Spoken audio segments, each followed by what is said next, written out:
ఎంతోమంది రైతుల త్యాగాలు, దాంతో పాటుగా రాష్ట్ర భవిష్యత్తు కోసం రైతులు తీసుకునే నిర్ణయం, ఇదంతా ఒక ఎత్తుగా మీరు రాష్ట్రం కోసం త్యాగం చేస్తూ ఉన్నారు. కానీ ఓ పక్క నుంచి రాజకీయ పార్టీలు, ప్రభుత్వాలు ఏర్పరిచి కనీసం లాస్ట్ ప్రభుత్వం ఉన్నటువంటి పార్టీ నిన్న జరిగిన దాంట్లో సభలో వాకౌట్ చేయడం కానీ, వాళ్ళు దాని గురించి మాట్లాడిన అంశాల మీద మీరేమనుకున్నారు? అంటే అసలు అర్థం కావట్లేదండి. ఇప్పుడు జగన్మోహన్ రెడ్డి గారు అంతకుముందు 3 రాజధానులు అభివృద్ధి వికేంద్రీకరణ అన్నారండి.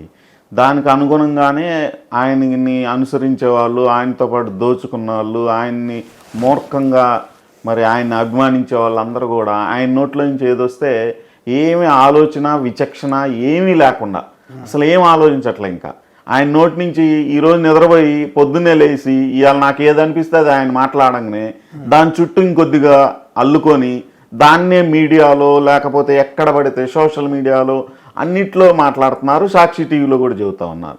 అక్కడతో ఆగకుండా పార్లమెంట్లో, అసెంబ్లీలో కూడా అవే అబద్ధాలని చెబుతున్నారు. నిన్న పార్లమెంట్లో మాట్లాడేటప్పుడు మరి పార్లమెంట్ వైఎస్ఆర్సీపీ నాయకులు మిథున్ రెడ్డి గారు మాట్లాడుతున్నారు. ఇక్కడ 1.5 ఎకరాలు భూమి రాజధాని చేయాలనుకుంటున్నారు, దీనికి అన్ని లక్షలు ఖర్చు అవుద్ది, ఇన్ని లక్షలు ఖర్చు అవుద్ది అంటున్నారు. అసలు అమరావతి మీద మీ స్టాండ్ ఏంటి? అమరావతి గురించి మాట్లాడమంటే అమరావతిలో ఉన్న రైతులకి ఒక్క ప్లాట్ ఇవ్వలేదు, అసలు ఏమీ చేయలేదు. అమరావతిలో ఉన్న రైతులకు సమస్యలు చాలా ఉన్నాయి, వారి సమస్యలను కూడా బిల్లులో చేర్చమని. ఏమంటే ఎక్కడైనా అమరావతికి రాజధాని గురించి చట్టం చేసేటప్పుడు ఆ ప్రాంతంలో ఉన్న సమస్యల్ని పార్లమెంట్లో చట్టంలో చేరుస్తాం ఎక్కడన్నా చూశారండి? ప్రపంచంలో ఎక్కడా చూడాల. కానీ ఆయన అడుగుతారు, మళ్ళా మేము అమరావతికి వ్యతిరేకం కాదంటారు.